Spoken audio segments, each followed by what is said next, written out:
Holy Nun Pizza with Left Beef. This is Flight Check Season 3, Episode 6. After that incredible opening, we are here ready to discuss with you FlyQuest. Their first loss of the season, coming against our longtime frustrations in TSM. Actually, if you guys will recall, there was this weird thing on Thursday.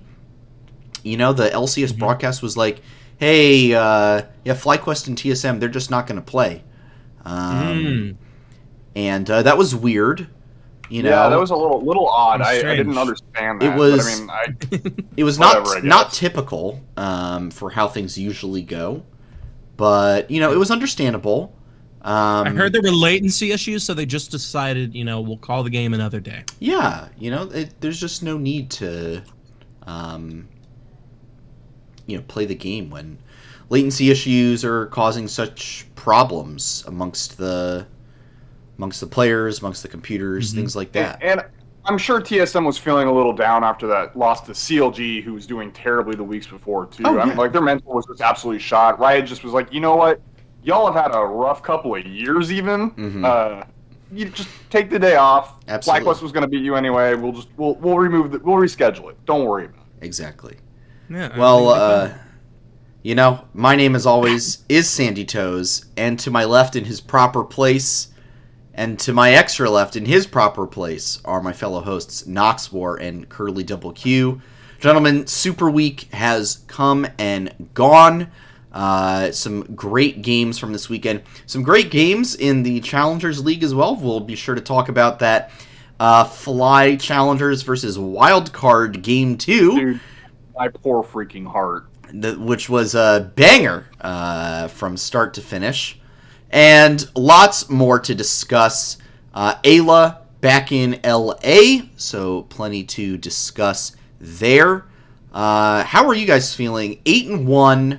Halfway through the split, things look good.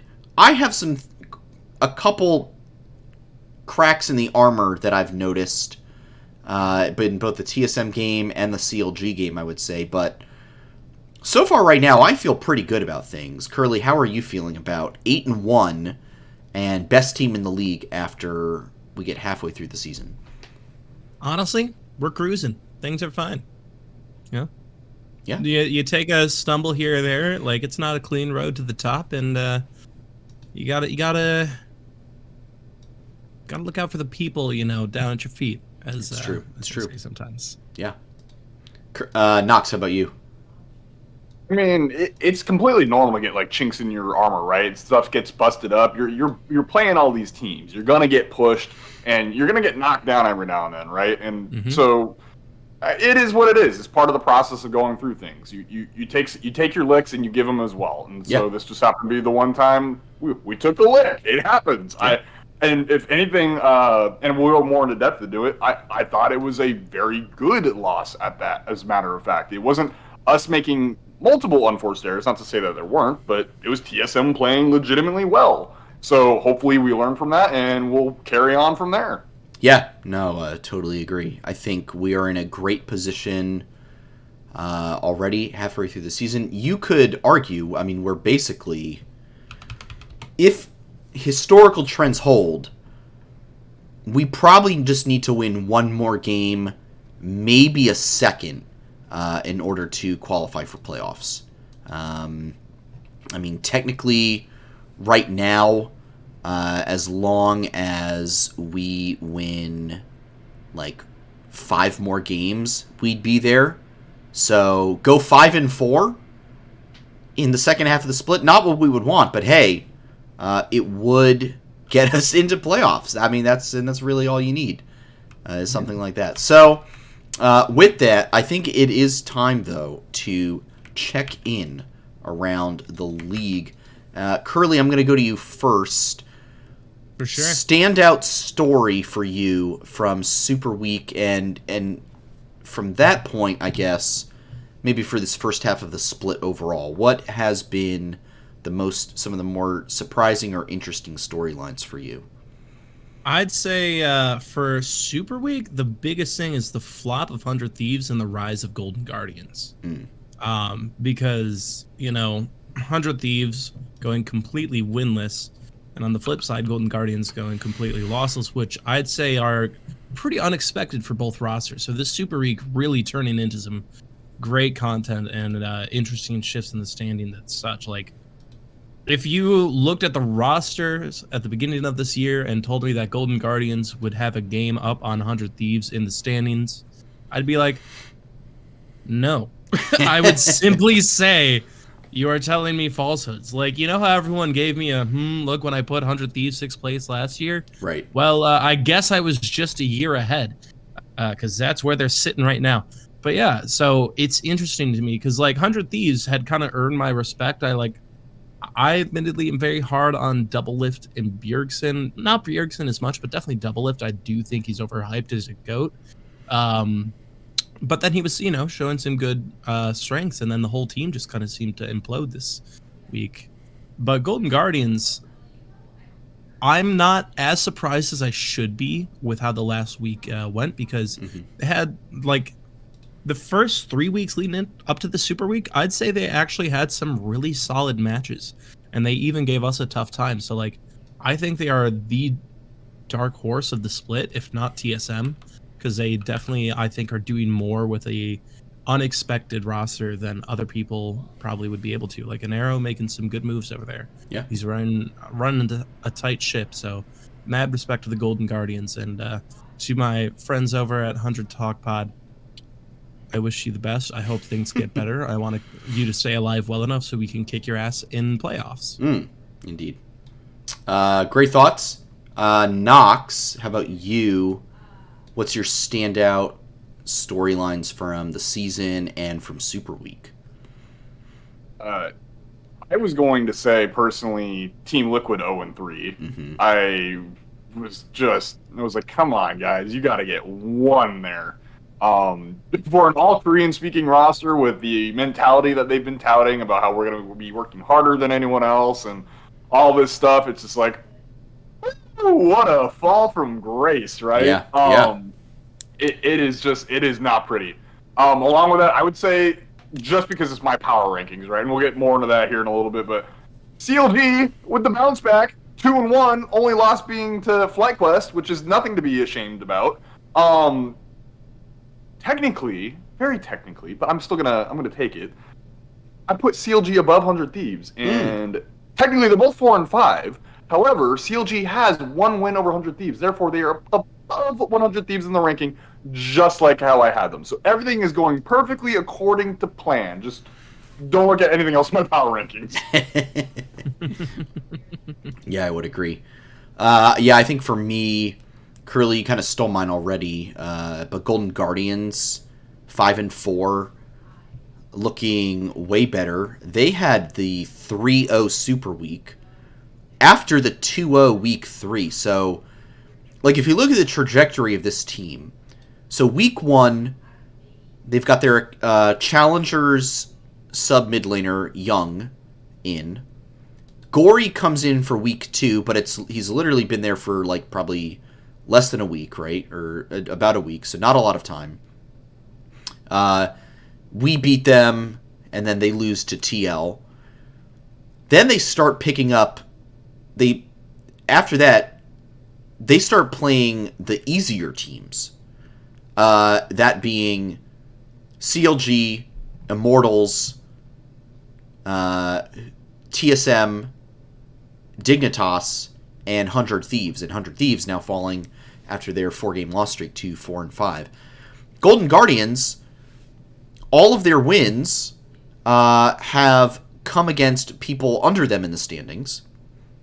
All their losses have come against FlyQuest, Cloud9, EG, and Team Liquid, who's sitting down there in 8th. So realistically, Golden Guardians, the only teams that they're like losing to right now are the top 3 teams and Team Liquid. That's a good resume, in my opinion. Like, if you're a Golden Guardians fan, you've got to be feeling pretty good, because you are outpacing expectations immeasurably. So they are my they're my storyline for both the season and Super Week, because they went 3-0 in the Super Week. Doesn't feel like it was talked about a lot. They're on a 5-game win streak, and they're looking really good. I will amend. Here's my season long storyline. Dignitas is 0-9. Oh, yeah. Dignitas is 0-9, and the fact that we haven't seen any kind of communication about, like, yeah, we've got this challengers roster that's kicking ass. I think we're 17-3 now. Yeah, NACL, 18-4, tied with 18-4. Sorry, tied with Cloud9 challengers in game record. I think technically behind by series record, but who's counting? They do not go by series, which is kind of annoying. That is, they only go by the actual game count. Well, I mean, there you go. So tied for first then, Cloud9 challengers. You've got, again, reminder that this is Hoon, XU, Insanity, Tomo, and Diamond. I mean, when do you bring in Tomo and Diamond? This is not a Dignitas podcast, obviously, but, like, Preferably next week. like, face facts, Dignitas. Your season's over. You're not gonna reverse this and go 9-0. And if you do, I will eat this gangplank barrel live on stream. I will eat the gangplank barrel right here on stream. I will slowly consume it. If you go 9-0, it's not happening. So it's time to sub in some of your challengers players. Anyway, that's my unhinged rant for the night. Any other thoughts around the league before we move over to FlyQuest? No. I mean, should be mentioned, I guess, if we're talking about the league really quick, Cloud9 is promoting Jimenez to the starting roster, which that will be very interesting to watch because I think he's going to be a top 3 mid laner in the league for the LCS. Yep. So we'll see how that pans out. Yeah, a lot of Not really interesting sure commentary why. around him for sure right now. But yes. They just had a 3-0 week as well, so why would you... Whatever. The inner machinations of Jack's mind are an enigma. I will never understand Cloud9. So whatever. I just need the the clip of Patrick Star. The inner machinations of my mind are an enigma. That's Jack. That's Jack right now. Okay, well, one other thing we can kind of check in with right now. A little tweet from this guy that FlyQuest signed over the winter. At One sign too, by the way. At support Ayla on Twitter. Recently, the nights have been pretty cold in LA. So he's really checking that weather.com, just you know, making sure all of his boys are still yeah, good, he's just checking in on the FlyFam, making sure that they're, if they need blankets, he can get them some blankets. Ayla in town, presumably, we've not heard it officially. Presumably stepping in to week 5. I'm going with that until further notice. This week 5, playing 100 Thieves and Dignitas. Honestly, with the way 100 Thieves are playing right now, this could be a great week to put him in. Kind of ease him into the situation. It is a great warm-up weekend for sure. Really great week to sub in Ayla right now. So that is huge. Plenty more to discuss with that, I think, as the night goes on. But it is time to start discussing the games this week. FlyQuest versus Immortals. I don't really have a lot to say about this game. I don't know about you guys, but this one was kind of like, all right, lock it up. Pretty easy. Not a lot to say here. Nox, Simple looks start like you got to finish. Yeah, it was pretty simple start to finish. But I think you got some thoughts, Nox? Just, really fast. It was very formulaic from both teams. Like Immortals actually did not play bad. If you look at it from the perspective of a Immortals analyst or even a fan, you'll see like Immortals actually put up a respectable fight. It was just pretty much every spot on the map, FlyQuest was just outplaying them. Mm-hmm. And at the end of the day, it resulted in a win for FlyQuest. It really wasn't anything standout. It really wasn't anything amazing. It was just, all right, there's the game. And it wasn't like not entertaining either. It was just, there was nothing remarkable about it. It's kind of a weird game to talk about, which is why we're really not going to talk much about it. No. So, yeah. Yeah, Curly, you already said simple from start to finish. Anything else from you on this? Yeah. One? I mean, my big notes, which I kind of dropped in chat earlier, is like Spica was just kind of everywhere, exactly where he needed to be all the time at every moment. Yeah. And honestly, I'd say one of the biggest, X factors for our team fighting and stuff were Vikla's ults. Vikla had amazing ults. Some really good I ults. think every Shurima shuffle was perfectly done. Yeah. So it just, and honestly, I respect Blaze Olive for trying to get that 1v3 off because, Akali could do that, but he just got outhandsed a little bit. Mm-hmm. So yeah, Spica 2-0-7 on the Maokai. He has looked really good on that. Vikla's Azir looked good. Prince, Zaya. I need to look and see. But this guy has played, I think it's twice now. In which case, he's played I think 7 different 80 carries over the course of the 9 games so far. I think he's he's been doing played 8 different 80 carries. Is it 8 now? Okay. It's 8 because he's played Zeri, Ezreal, Lucian, Caitlyn twice in a row, Kai'Sa, Zaya, Jinx, Aphelios. Yeah, that's 8. Dang. So yeah, good pick and Lord. ban against Prince pretty hard in, in fantasy. Practically, yeah. Picking for Prince, impossible. Banning against Prince, also impossible. There's just there's no doing it. You cannot pick or ban this guy. He will pick something different. The Aphelios kind of coming out of the woodwork there. That was a bit of a shocker. But yeah, great win. Easier win for sure, but still really, really good. Okay, we're going to skip over the TSM game that did not happen. The game that did not happen. We will circle back, I promise. We're putting a pin in it, as they say in corporate America these days, and moving ahead to CLG, because I want to say that I felt like this game could have been lost. Oh, yeah. And after losing to TSM, this was like the first game almost all season, besides maybe like game 1, when I was like, oh yeah, okay, we're actually good. This was the first game that I was like, oh, I'm nervous. And I hadn't felt like that nervousness since literally week 1, day 1, and then the TSM. I actually I didn't watch the TSM game. I had to go back and VOD review it. So this game was not the cleanest. Managed to pull it out. You had Impact Jax, Spica back on Maokai, Yone for Vikla, Prince on that Aphelios, and Winsome on the Tom Kench. Versus a pretty standard comp. Well, I said standard, and then Poom played Annie support. But that's just kind of busted right now. But you had Gangplank, Sej, Juani, Silas, Zeri, Annie on the other side from CLG. Impact kind of got camped early game, which definitely was a struggle. Yeah.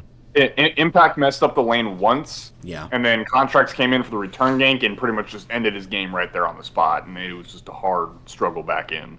Yeah. I mean, if you got... Yeah, whoever has observations on this game, please jump in and give them. I think overall, my general summary of it was, like, Impact got camped, put him behind. It was very not relevant. Really, this was kind of a game where we were just slugging it out, and then Dokla really should have carried it. Because you were saying yourself, like, we probably could have lost this game, but I think Dokla failed to really put himself on the map and actually do something with his Gangplank that was absurdly fed, in my opinion, at least from the early game, and just was never able to really capitalize on it. And this is what we were saying earlier on in the season. FlyQuest is very much like an LCK team, like versus like other international teams outside of the LPL. If you make one mistake, we're coming back in and we're going to like take the lead back. And so that's kind of just what happened here. Well, I'd say also another thing that like really gave us a great start was just the level 1 on Palafox, where Vikla just had a huge advantage in lane because of forcing the flash off of Palafox and then like giving him a low health bar for the entire first like round of the laning phase. Yeah. And so that made things really easy for Vikla to kind of get ahead and get fed. And you saw him like just doing Yone things the whole time, where he was literally going for dives under turrets and coming out perfectly okay, like nothing had happened. Like the turret didn't even matter. It wasn't there. He was having a good time. And I would credit a lot of that to making up for the lack of the top lane. And then even there was like, I'd say there was a bit of a blunder bot lane that if CLG had pressed instead of top lane, they would have won. Because in our next game, that's kind of what happened. They do one really good gank early. They get Winsome down because, you know, Prince and Winsome kind of egoed, were up far when they shouldn't have been. And Winsome had to take the sacrifice. And then they never went back and did another gank against bot ever again, and Prince was able to get resources, as he does, and then he was able to just do Aphelios things. And so it's like, I'd say it was a bad call trying to get Dokla up when you could have gotten Luger ahead on the Zeri. So I'd say not all on contracts, but contracts made the wrong call, and it mitigated how much strength CLG would have had. What are y'all's takes on this Annie support that's kind of taking over the pro meta right now? I don't know about taking over. That might be a strong word, but definitely popping up. And honestly, it's kind of fun to watch. But what are your thoughts on this Annie support that we're seeing a lot more these days? I think, honestly, it can be super oppressive if the teams enable it to do what it needs to do. I mean, even the very first gank in the CLG game versus us was just like, Poom walked up, stunned, bam, immediately like cleanse and flash have to be blown by Prince. Simple as that. Like, it's just, I mean, you can tell the indicator is there, you know it's coming, but it's just like, oh, well, now I'm just pushed off the wave unless I want to get engaged on, because it's just a point and click ability, right? It's super hard. There's no skill shot. There's no skill about it. It's just, I walk up, I click you, you are stunned, and now we're dealing damage, and that is like all there is to it. And that can be used to very quickly snowball games. So I think currently there's a reason why it's busted in the league, and I think Poom unfortunately wasn't able to really properly utilize it this weekend, but I think it's actually a pretty strong pick. Yeah, I think it can be a lot of fun, and I think it has utility. I mean, in some ways, it's like,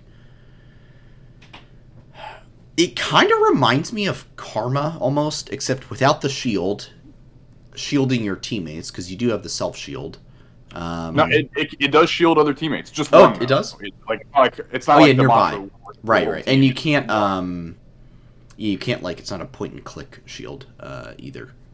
But then you've got some engage, you've got poke damage, and then I mean the stun after the fourth ability used. You just, as a support, because you don't actually need to be actively hitting things with your spells all the time, you just run around with your stun charged up, and then you just unleash an RQ combo and somebody's dead before they know it. So yeah, I think it's fun.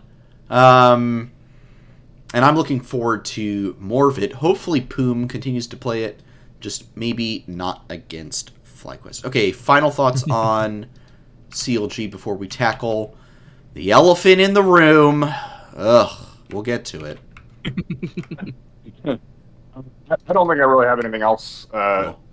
I mean, I don't really want people flaming Fox for that last engage.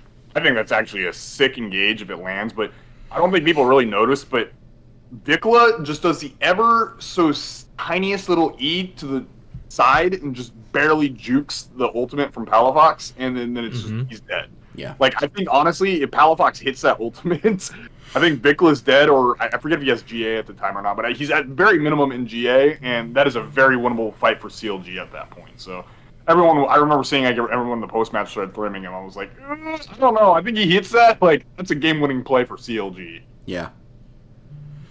Yep. Well, fortunately, we won that game. Unfortunately, we did lose to TSM FlyQuest, mortal after all.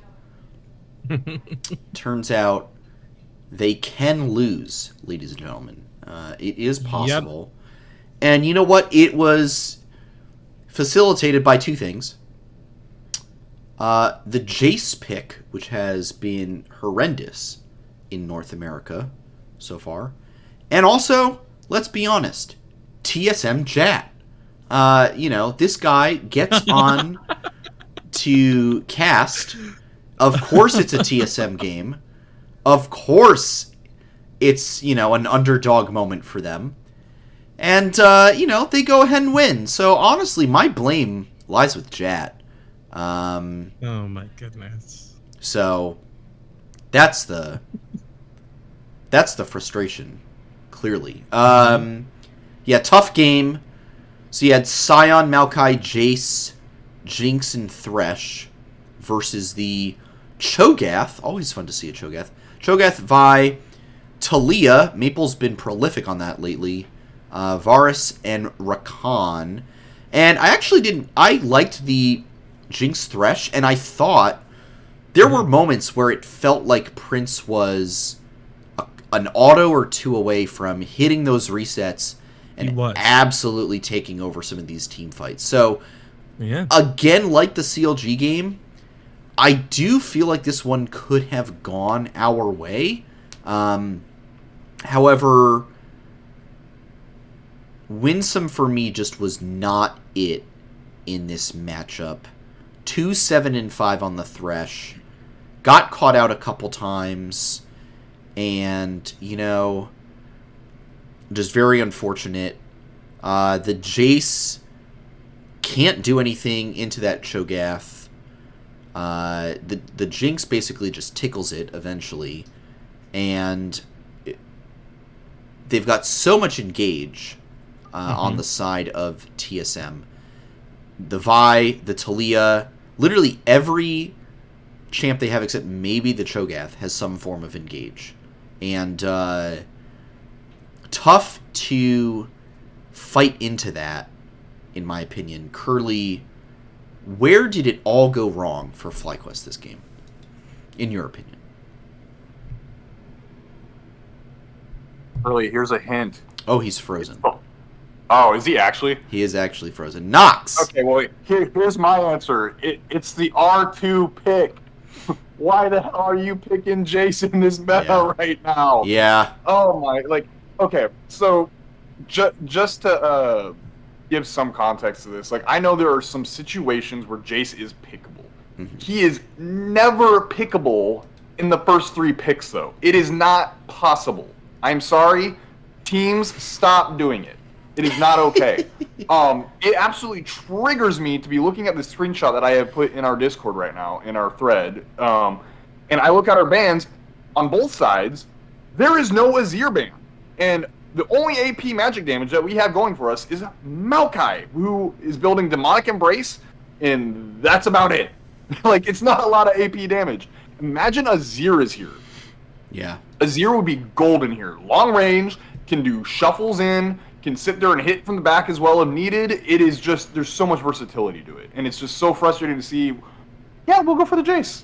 Just, there's no reason for it.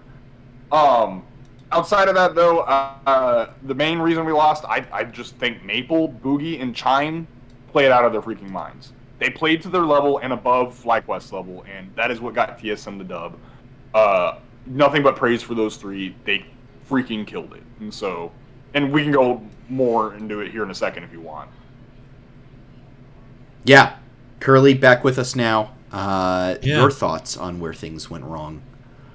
I mean, so we talked the draft thing enough. Now, to be fair, the Jace in the early game did have some really good moments. Was good at 1v1ing the Talia, but never able to capitalize much on that. I'd say some of our fundamental issue is We targeted Solo way too often. He was always like, for whatever reason, we never stopped targeting him in any team fight ever, and it's like we wasted a lot of damage on trying to kill him when if we like focused Neo or Boogie before he got the Radiant Virtue. Like if we had just made some better pryos in the team fighting, we're able to actually maybe get some of those excitement procs off on Jinx and do a lot more, and then actually clean up and have a more even game. I will point out in chat, Arkham Avalon pointed out that Prince did misclick his runes. He had Last Stand instead of Cut Down, which made Jinx's damage nearly non-existent. It did 77 damage over the whole game, as opposed to Cut Down, which I think would have been active in pretty much any team fight and gotten much more. But another thing I'm going to point out is Prince, to me, like I gave him a lot of attention this time because of a lot of, there was almost that moment, but he was never able to capitalize on this. I think he took the wrong build path and it's not entirely his fault, because TSM recognizes the kind of player he is. He likes to farm up a lot, and he always goes Last Whisper, and if you look at his runes, it's always to try and get as many procs of that Last Whisper off as possible. Where I have issue with is that he built Infinity Edge last, after building RH second. Runin's Hurricane has no reason to be here in as the second item. You build that fourth item after you get your damage from your the Infinity Edge and your LDR. Great. Also, I'm sorry, I said Last Whisper, I meant Gale Force. But yeah, so it's like, but the reason he built the Runin's Hurricane, I believe, I don't know, but what it turned out for is he was able to have a high comeback farm because he wasn't able to farm a lot in the early game because of being punished by TSM. So this helped him make up a lot of that farm, but by the time he had the damage dealing items, it was already too late. And so, I mean, this might be like the only big criticism I've ever had for Prince, where I think he didn't make the right choice here, because he went to the fact that he's always wanted to farm and get more resources, rather than rushing for the damage that he could have gotten from IE to make these team fights a bit better. And then also, I will note that Spica's, I don't think Spica does a first strike Maokai as often as he does Phase Rush. So there is some, this is just overall a weird approach for FlyQuest and the whole thing anyway. So yeah. Just to play devil's advocate real quick, and I'm going to cite Loyoda on this from his Discord, but going Runan's Hurricane as Jinx is the only acceptable time where you can go Runan's second, because when you're in team fights, having the extra rocket splash damage from the Runan's Hurricane procs is a better chance for Jinx to get excited and therefore have better snowball potential. And it is the only champ that can get away with doing that. However, you were still correct in having Infinity Edge built fourth is incorrect, and it should have been built before the LDR. So yeah. That's like the one little tidbit that I'll have that Loyoda was commenting on in his Discord. Well, there you go. Nox laying down the law, if you will. Yeah. So that was. So first loss. I mean, let's talk about it narratively, right? Are we okay with losing, and now we don't have to focus so much on the 18-0 dream? Mm-hmm. And I would argue between this game and the CLG game, now you've got some viable stage VOD footage to go back and review and say, hey, we need to shore up these weaknesses. So I would rather take this L and take the CLG close call, wear it proudly, and just use it as fuel to get better. Not to mention, Ayla, if not week 5, definitely week 6. So you get a solid 3 to 4 weeks before playoffs even begin. And the way things are going right now, we're probably getting that bye week. So you're looking at a whole month of Ayla scrimming with the team. Already had plenty of stuff going on back during the boot camp in Korea. So I think we're in a pretty good place here at the mid-season. And I think that is a good time for us to transition to reviewing our preseason power rankings, which oh boy, I like it. is going to be a hell of a time. mucho entertaining. I do have to fix the cameras because I don't know. Oh, there's Knox. All right, perfect. I'll stay right here. I'm not moving. Curly is right there. Mm-hmm. Now he's right there. Easy. All right, let's get the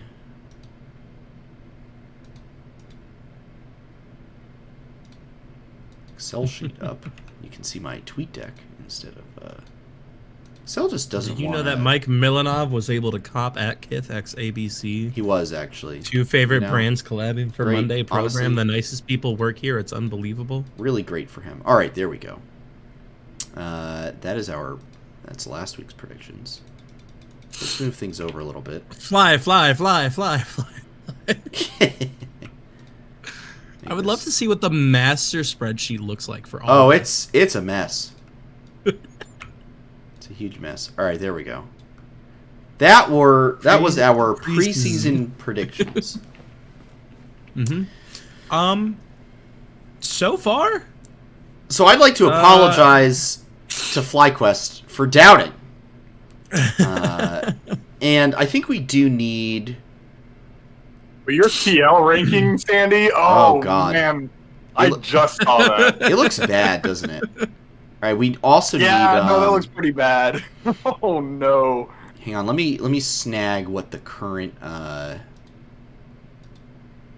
standings are real quick. Put those up on the screen for everyone.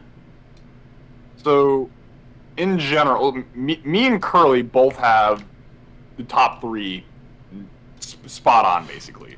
Yep. Essentially, yeah. So that's cool. Yeah, alphabet is the only thing that matters. Team Liquid, me and Curly are. I mean, we're wrong, but I think everyone's kind of wrong. In fairness, to be fair, I think Sandy's more wrong though, having them in second.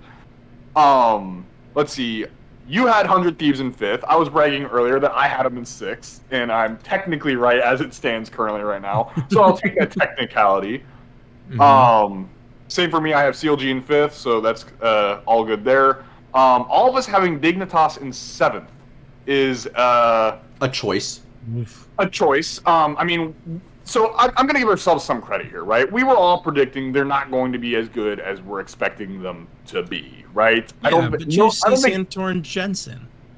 Yeah, I don't think I saw anyone seriously with actual genuineness predict to have Dignitas in 10th. I don't think anyone ever saw that. I don't. Find me someone out there who genuinely predicted Dignitas to be a 10th place team without a single loss halfway through the split so far. I won't believe you until I find that person. So I'm not going to give ourselves too much crap for that ranking. It's fine. Golden Guardians. You know what? I think we kind of have to take the L on this one. They're on a 5-game win streak right now. I fully admit that I think I was wrong about Golden Guardians. So I will. The one little stipulation I'll put on my end is I didn't know about Gory. I knew he could be good, but I'd also heard that he could also be really, really bad, and I didn't know. And so coupling that with how Licorice has looked, I think it's a fair understanding of where we placed him, and even still, Licorice is.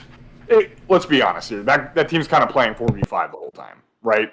Like that's just how good everyone else is on that team. Yeah. So it is what it is. Immortals 9th. Check. We'll take that one outside of Sandy, who thought they'd be worse. But also in Sandy's defense, I don't think he predicted for an 0-9 Dignitas. I don't think anyone could have foreseen the 0-9 Dignitas. When we were all saying Dignitas 7th place, we're all thinking like, yeah, okay, they'll beat Golden Guardians, they'll beat Immortals, they'll beat TSM. They'll chip a win off of some top-tier team for sure, but they'll probably be at that 3-6, 4-5 level. Yeah. What would you say, 7-11, 8-10, 9-9 level at the end of the season. 0-9, unheard of, truly. And then we got the darkest of forces, TSM. TSM, tied for 4th place. Truly. What happened to the original plot of the movie? I don't know. Scriptwriters working overtime. I will note, you guys did great in terms of your top 3. In fact, Nox, you nailed it. Yeah. And that's only by alphabet. Technically, Curly, you also nailed it. Exactly. So you guys kicked butt. If you want to look at their head-to-head, technically I'm nailing it. Technically, Curly got it more because EG did beat Cloud9. I will give him that. He does have me up. He does have me there. All I have over him is I have COG over 100 Thieves, which, let's be honest, no one cares. It's just fascinating to me how much of a mess, like, 4 through 10 is, and then you guys and our aggregate, crushed it on the top 3. And top 3, that was kind of like the consensus top 3, I would say, amongst most people, and that's basically how it's played out. FlyQuest, Cloud9, EG. And I think right now, if you're to tell me, hey, whatever 4th team we send to the Battle the Atlantic to fight EU for that 4th spot at Worlds, they lose, but we send FlyQuest, EG, and Cloud9 instead, honestly, I'm okay with that. Like, that's a pretty decent group of guys that we're sending over. Curly, any final thoughts on preseason predictions? I mean, Bruh.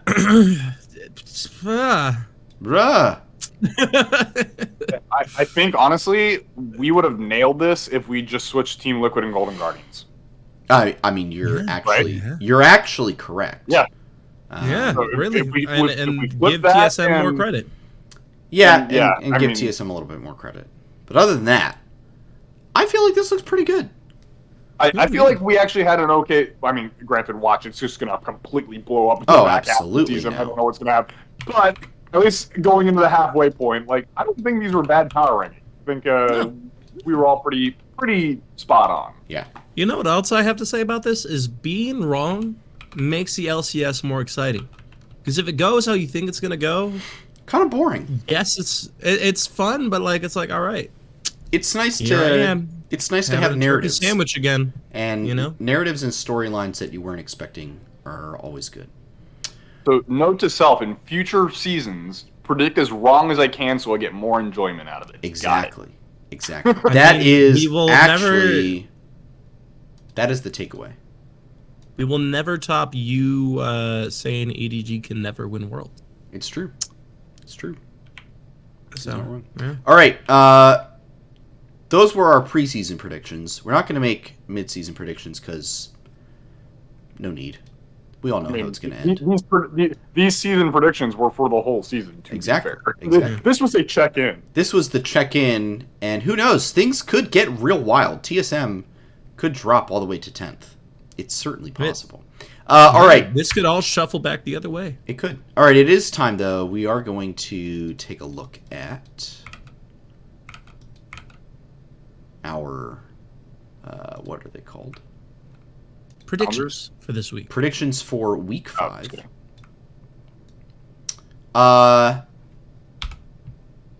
Remove that.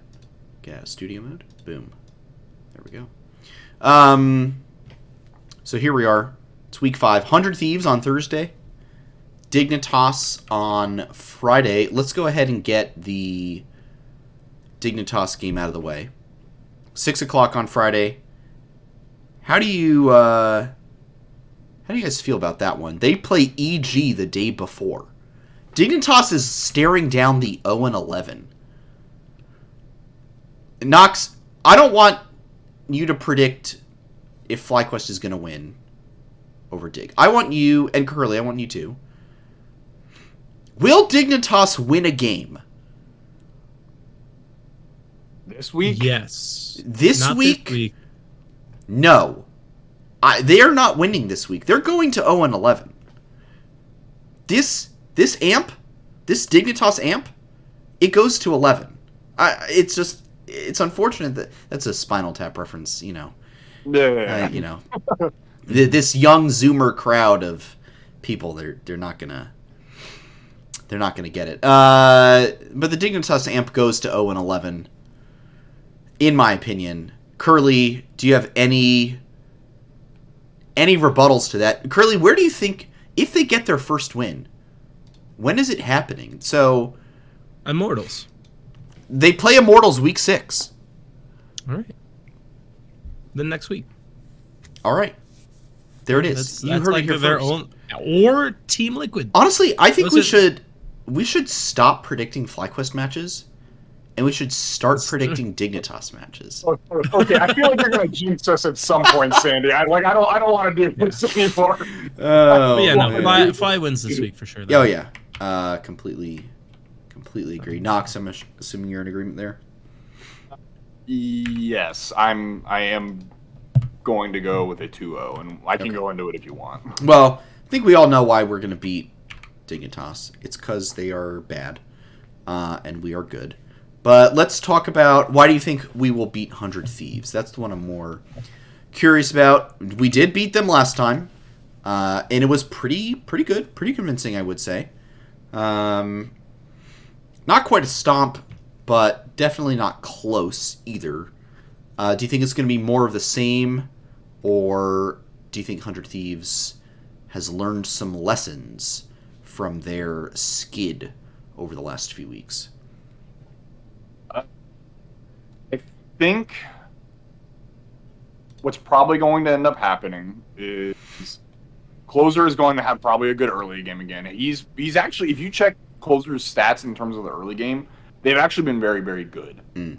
So I think what's going to be required of FlyQuest is, once again, we keep an eye on Closer, and I think Impact is going to have to take a lot of great care against Tenacity, because Tenacity's also been great in lane. This whole 100 Thieves team in general is like, first 5 to 7 minutes has just actually been absurdly good, and then after that they kind of fall off rather quickly. So I think as long as Fly is able to contain Closer for the first 7 minutes of the game or so, Impact isn't messing up his lane like he did last time against Tenacity, that should be fine. Bjerg, I still think Bjerg's a good mid laner. I don't think he's as good as he was this past year, and in lane specifically, I don't think he's as nearly aggressive as he has been. Outside of that Tristana game, and he kind of bit the bullet on that one, to be honest. So I'm not really worried for Vikla in any sense. And then Winsome and Prince got the better of Double Lift and Busio last time it happened. So I'm not. If Ayla's in, I mean, even in Proving Grounds and Academy last year, Busio typically was not as good as Ayla in lane. So I think the advantage should still be in favor of Prince and Ayla in this case, if Ayla is playing. And if not, even then, Winsome still got the better hand of Busio last time as well. I think a lot of this just comes down to survive the first 7 minutes. If 100 Thieves doesn't snowball off that, I think the game should be good for us. There you go. Curly, how about you? Thoughts on the 100 Thieves match? What is your prediction?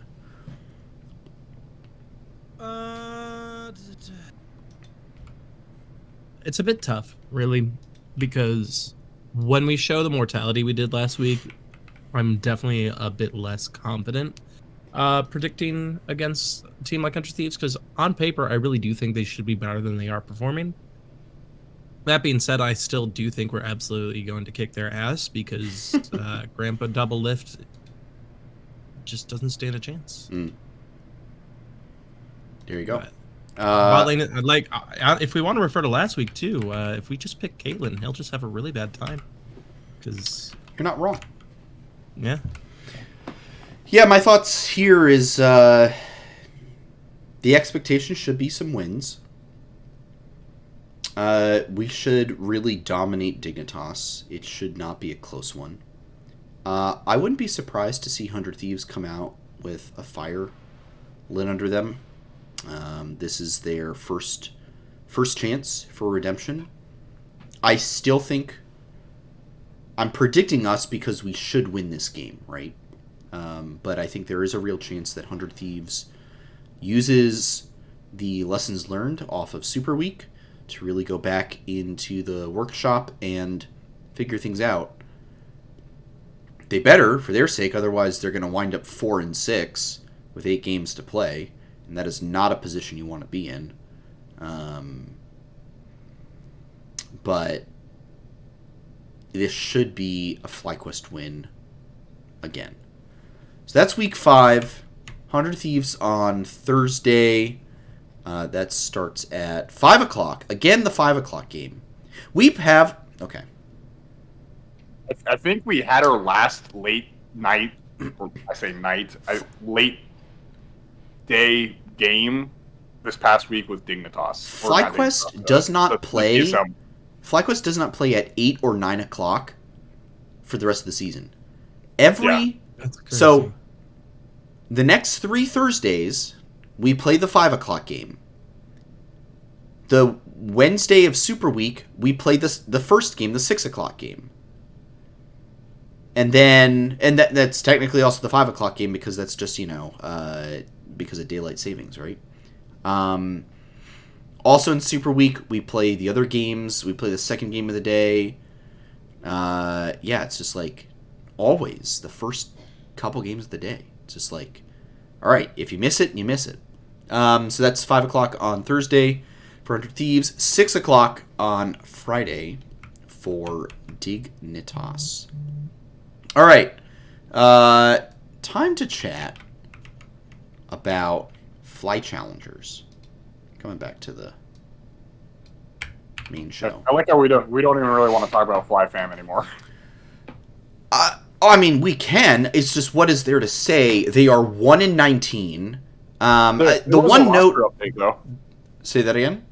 There was a new roster update though. Yes, and I was going to note that Hyper comes in to replace Maniac. Maniac was there for like 1 or 2 weeks, I think, maybe 2 weeks. 2 weeks. I will note. They only played one match this week. It was versus Tender Loving Care, Team Liquid Challengers. And I will actually say, I thought it was really frustrating because FlyFam looked pretty decent in the early game. Again. Like, they keep looking good early game, and then it's just absolute disaster come mid-late. Hyper, I thought, actually looked pretty good. So maybe he can level this team up a little bit. Presumably, Winsome goes down to Fly Challengers. So that should mean Shitong could go play on FlyFam. So that is a possibility. Yeah.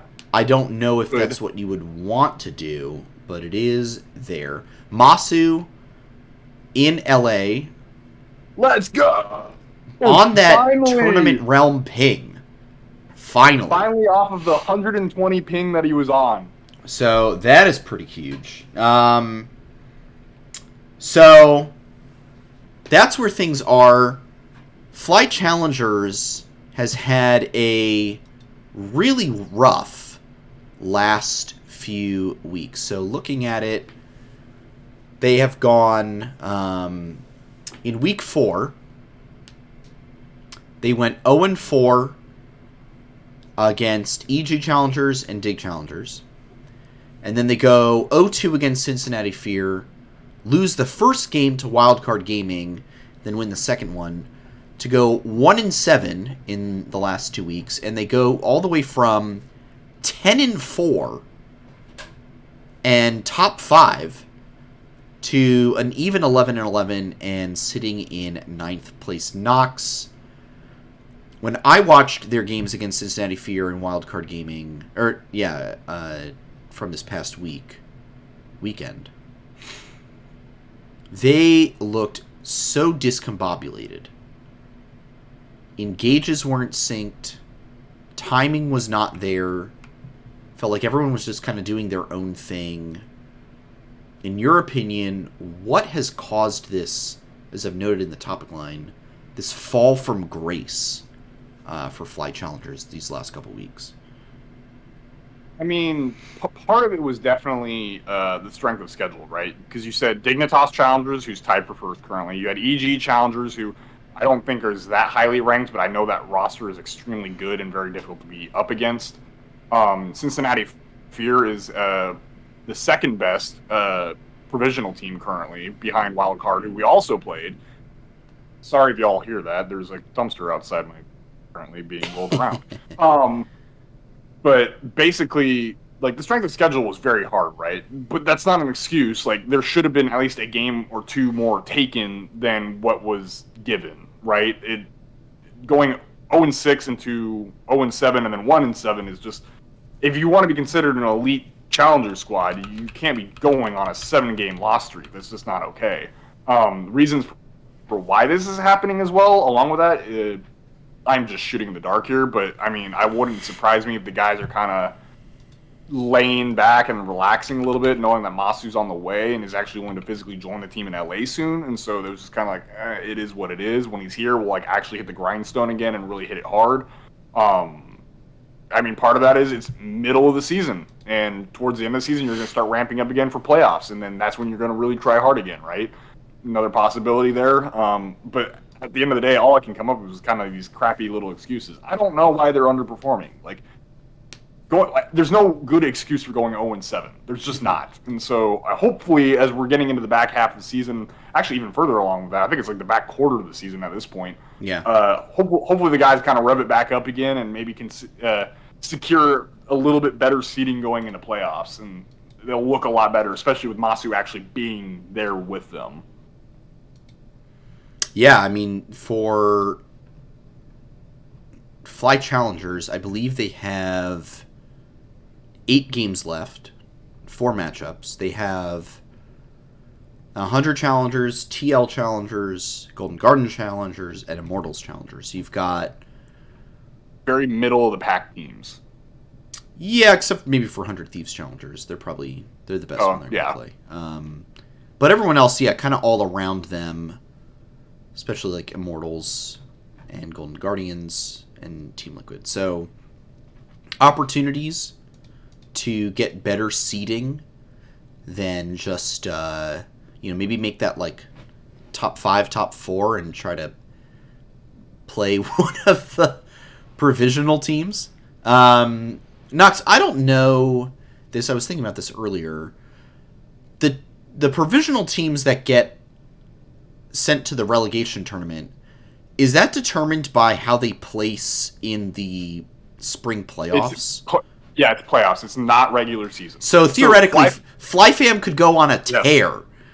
Yes. They could. Yes, they could go on a tear. They've just been sandbagging this entire time. That's what's been happening.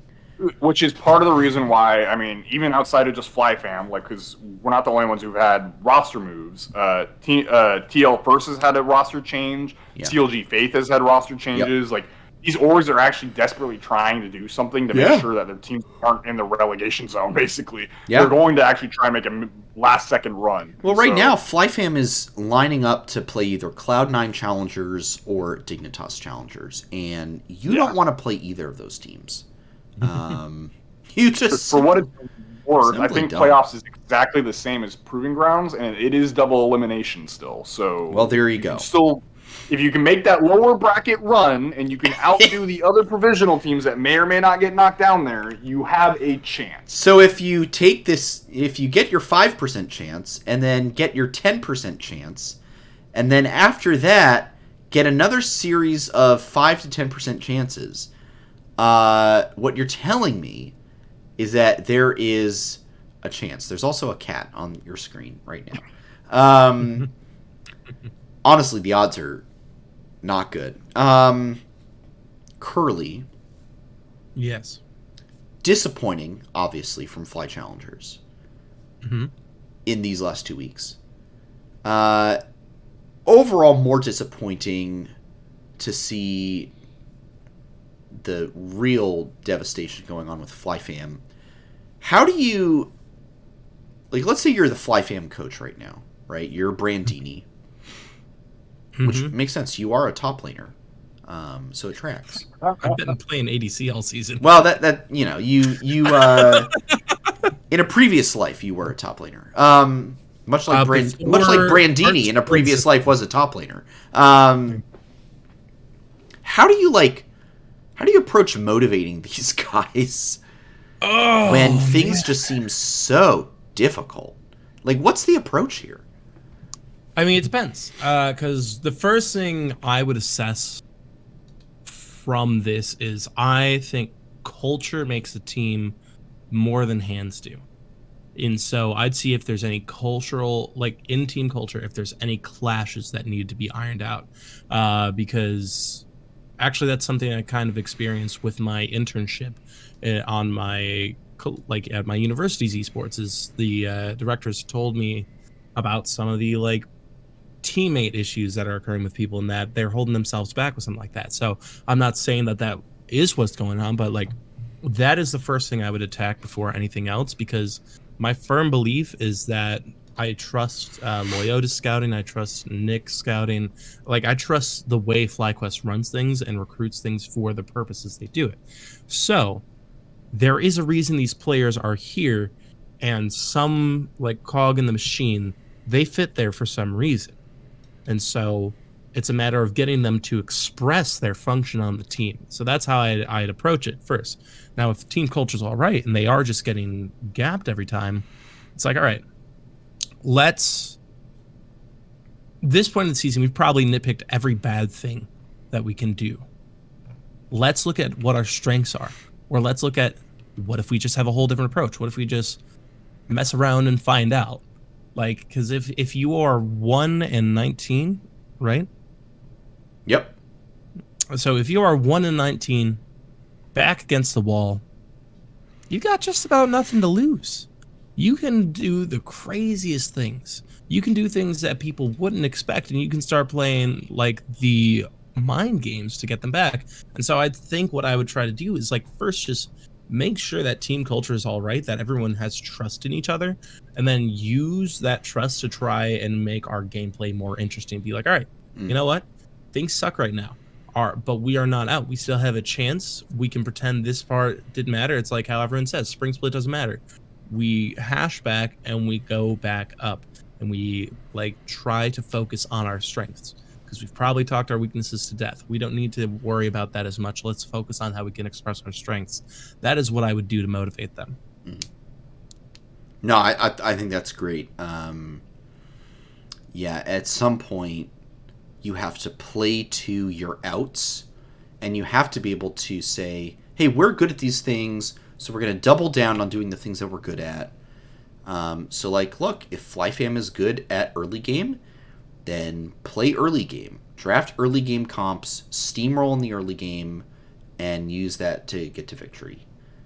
Because that's how you're going to win. And if you're looking at this point, like you should be, I think, to keep FlyFam in the NACL for the summer, then winning, I think, needs to take the priority. Which is why I'm glad that Hyper is on the team. Knox, your thoughts on adding Hyper to FlyFam? I mean, does it feel like a desperation move to you?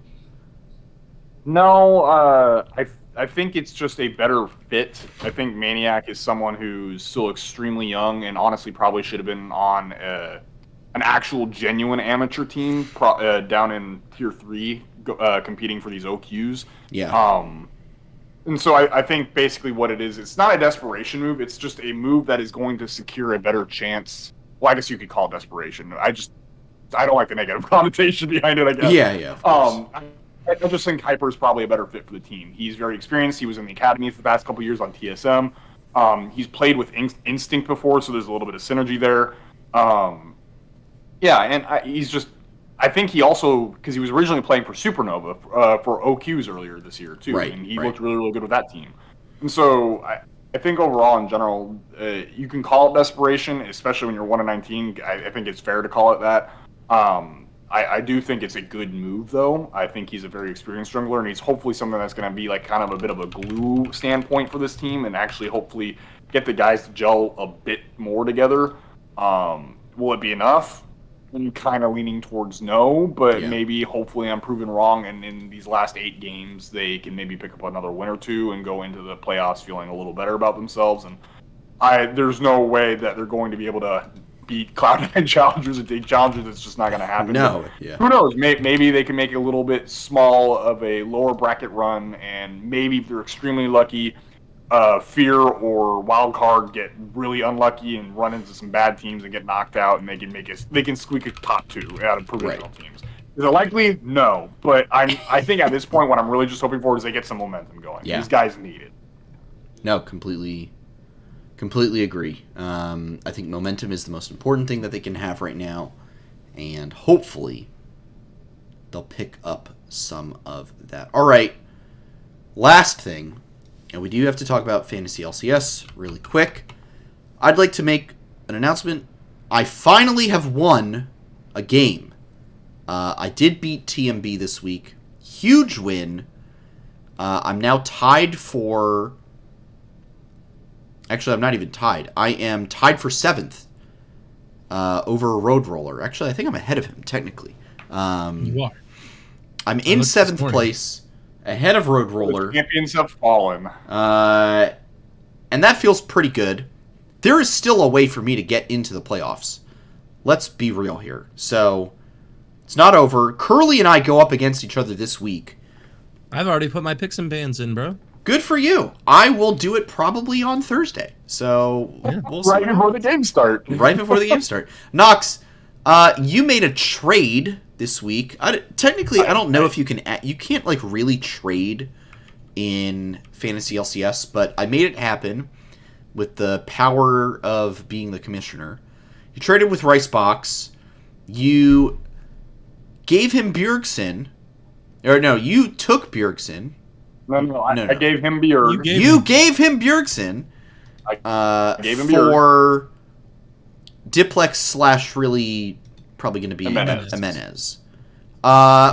What's your thoughts here? What was the logic behind this move?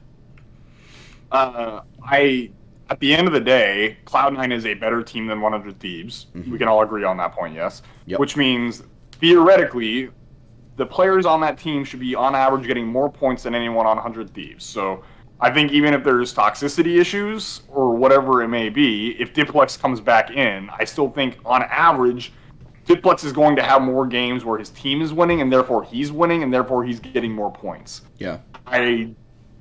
On the high upside, Jimenez is just going to crush the rest of the league, and I'm going to get more points than Bjerg's been getting all season long, even when Bjerg's been winning. So, for me, I think the risk is relatively low for me, and the reward can be very, very high. Yeah. So, you know what? When Ricebox offered the trade, I'm not going to lie, I think I got a hell of a steal. Yeah. Right now, Diplex and Bjergsen, 5 points separate them. They're ranked 17th and 18th. Amongst all players, and they are 4 and 5 on the mid laner ladder. So if it's just Diplex for Bjergsen, I think that's pretty even. But yeah, if it is Jimenez and he does go off, then I think you end up winning out on that. So maybe Ricebox going for something a bit more stable in the Bjergsen pickup. Nox, you're maybe taking a bit of a... like Jimenez. Well, could be that too. I will say, Rice does have reasonings. I mean, like I said, there's toxicity issues with Jimenez, and if he decides to pull what he did in ERLs, where he actually, and I mean this literally, ran it down, like in a competitive game, right, on purpose. Like, if he does that on the LCS stage, I mean, yeah, it's going to completely screw my week over, right? But at that point, I've garnered enough of a comfortable lead in this league to be where, if that happens, I feel very confident Cloud9 is just going to dump him. Diplex is back in, and then it's 1 week loss. I'm not too upset about it. Just 1 week. Just 1 week. All right. Well, I think that's it. Curly, 3 and 5. You climbing up slowly. Beat Rice and beat the league. Beat the league. So you went from 1 and 5 to 3 and 5. That's got to feel good. It does. You are I didn't realize it was happening. You are sitting in 5th place right now. So definitely right in that playoff conversation along with Rice. Yeah, I Technically, can sneak in there. no one is eliminated, I don't think. I think that could happen this week. If Rotary were to 0-2, I think we'd be out for sure. I think Knox, you and TMB just need to I think it's one win basically, and we're one in, win right? and you should be in. So playoffs around the Which- corner. 2 weeks left of regular season. Fairly easy to do. Are you counting like one win or like a 2-0? Probably just the one win is all you would need. Okay, yeah. There's a strong chance I get it this week. There's a strong Even if chance I it happens. lose, if I happen to have enough points to finish in the top half of the league, then I'm in. Yep. All right. Well, I think that's everything I had. Do you guys have any final topics before we roll out for the evening? KoDoRiN. He got second. He did get second. I do recall this now that you are mentioning it. Thank you for bringing it to my attention. Gotta talk our Smash Boys when they be playing. It's true. Level Up Especially, Expo like, it's good. 2023, second Yeah. place. Looking good. It's especially good considering he was like, not down on himself. He wasn't down on himself in his last run at, it was Gen 9, right? Yep. So, going from his performance there, where I think it was, what, 8th place?